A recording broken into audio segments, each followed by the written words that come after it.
My great fellow Americans, earlier today, on the eve of the Thanksgiving holiday, two members of the National Guard serving in Washington, D.C., were shot at point-blank range in a monstrous ambush-style attack just steps away from the White House. They had been deputized as part of the most successful public safety and national security mission in the history of our nation's capital, the D.C. Safe and Beautiful Task Force, which has achieved an unprecedented reduction in violent crime and crimes of all type.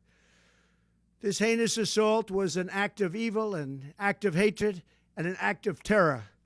It was a crime against our entire nation. It was a crime against humanity. The hearts of all Americans tonight are with those two members of the West Virginia National Guard and their families. The love of our entire country is pouring out for them, and we are lifting them up in our prayers.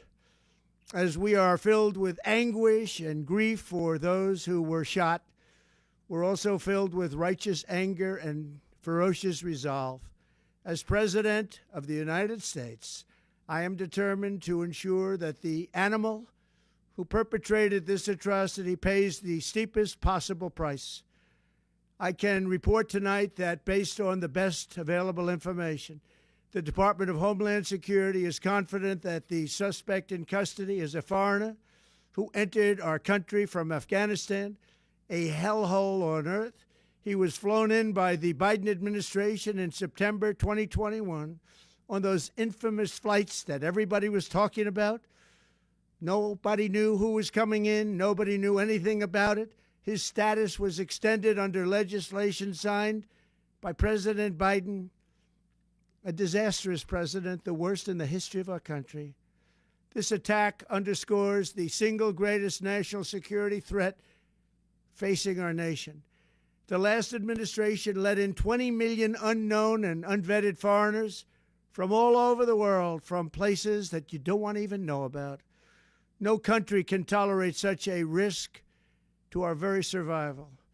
An example is Minnesota, where hundreds of thousands of Somalians are ripping off our country and ripping apart that once great state.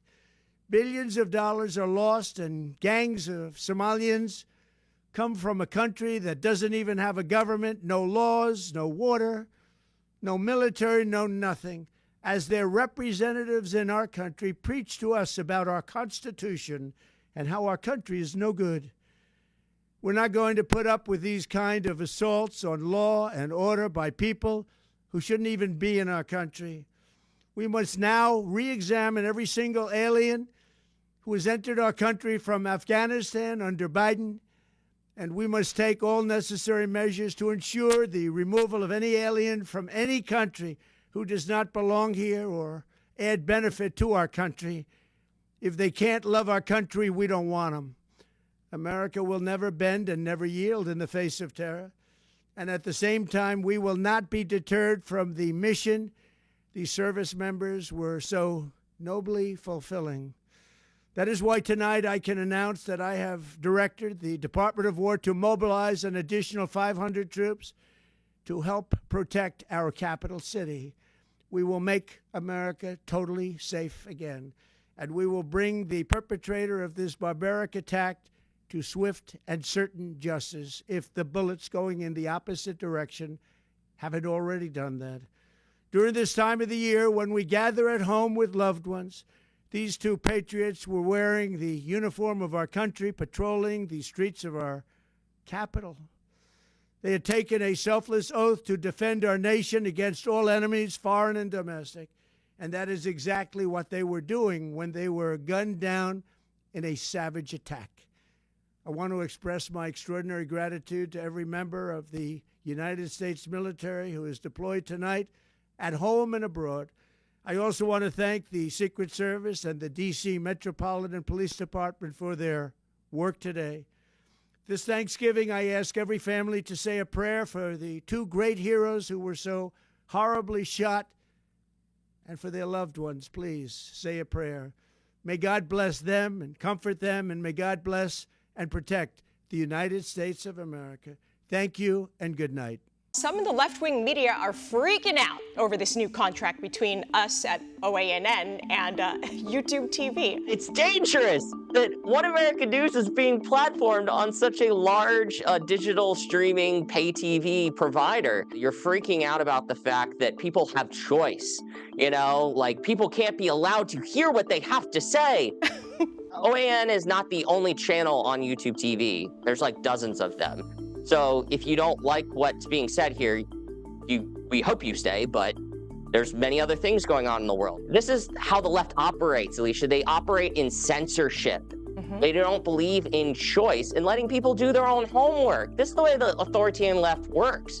They don't believe in choice because they don't like the fact that we don't live in the 1960s anymore with 3 networks in your local newspaper.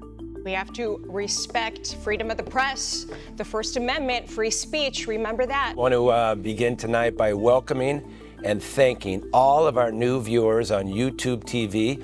Overnight, One America News welcomed a potential 9.4 million new viewers on YouTube TV. So on behalf of everyone here at OAN, welcome to One America News. We are incredibly excited to have you. This will allow all YouTube TV subscribers to enjoy 16 hours of live news coverage every single day, as well as all of AWE's lifestyle, travel, and family programming, and it will be available in YouTube TV's baseline package. Now, the Vice President and Global Head of Media at YouTube, Justin Connolly, said this about it. Our goal has always been to provide our subscribers with a wide range of content, which is why we're excited to bring One America News to YouTube TV. This partnership gives One America News access to our growing audience, while also giving our subscribers even more choice when it comes to news and entertainment. And we here at The Real Story are extremely grateful for the opportunity to now reach a wider audience. And we're also grateful for the time you give us each and every single day. And we're excited for the future at this amazing network.